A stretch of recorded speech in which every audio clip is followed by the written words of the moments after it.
284. Dr. Franklin Murphy's, quote, cultural awakening, end quote. Chalcedon Report number 16, January the 1st, 1967. No better means of understanding the purpose or goal of modern education, and especially of colleges and universities, has been offered to us by the opposition than a statement by Dr. Franklin Murphy, Chancellor of the University of California at Los Angeles. This statement appeared in the California Living section of the Los Angeles Herald-Examiner, Sunday, December the 11th, 1966, in an article by John Bryan.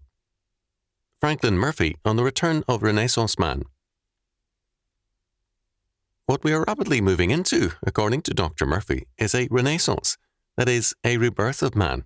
But it is unlike the Italian Renaissance because it has few historical benchmarks. In fact, I think it's more of a revolution than a Renaissance because it has very few roots in the past.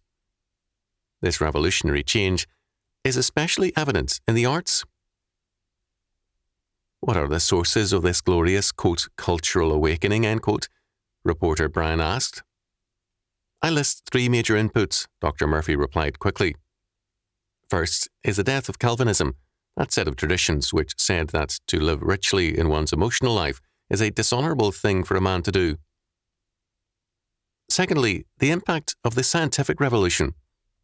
It's shaking up everybody's confidence that there are any timeless verities. It's leading to an acceptance of experimentation. That's almost the name of the current game. The third input is the growth of a new open-endedness, a willingness to look candidly at the old prejudices which we find today in our entire society. All of this is producing what you may call a Renaissance man, what some have called a man for many seasons. Of course, he is not being born without a certain amount of friction. People are having a hard time understanding, for instance, the reluctance of the Supreme Court to restrict freedom of expression by rigid definitions of what is obscenity. Page 6.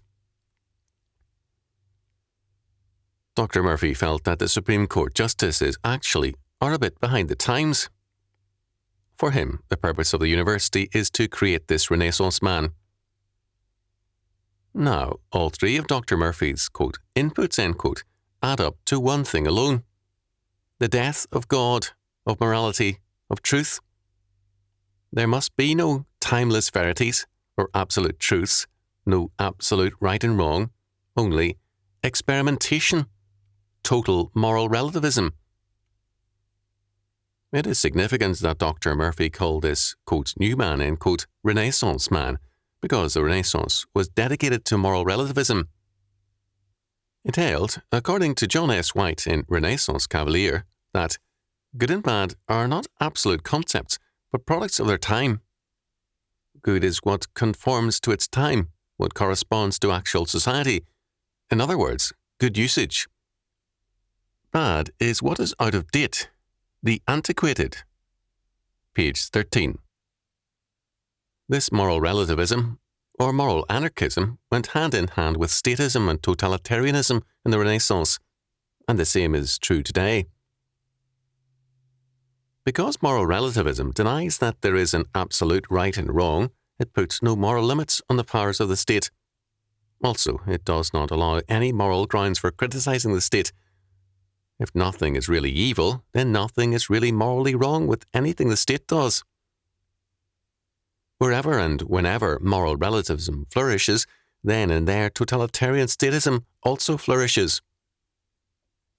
Dr. Murphy and other modern educators are thus educating for totalitarianism.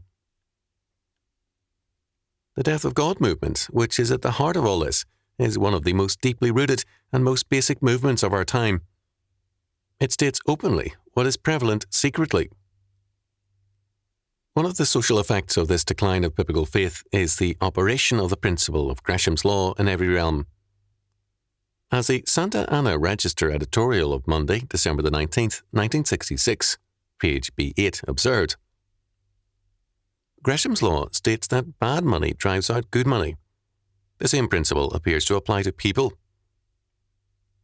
Isaiah observed long ago that a religious and moral breakdown meant also a breakdown of authority. As for my people, children are their oppressors, and women rule over them. Isaiah chapter 3, verse 12. In such an age, there is not only a desire to make the bad rulers, but the good see the futility of the situation and say, "Make me not a ruler of the people." Isaiah chapter 3, verse 7, because they recognize that the people cannot be led except into evil and slavery. It is a dangerous education we are giving in our colleges and universities. It is education for slavery. We should not be surprised at the results.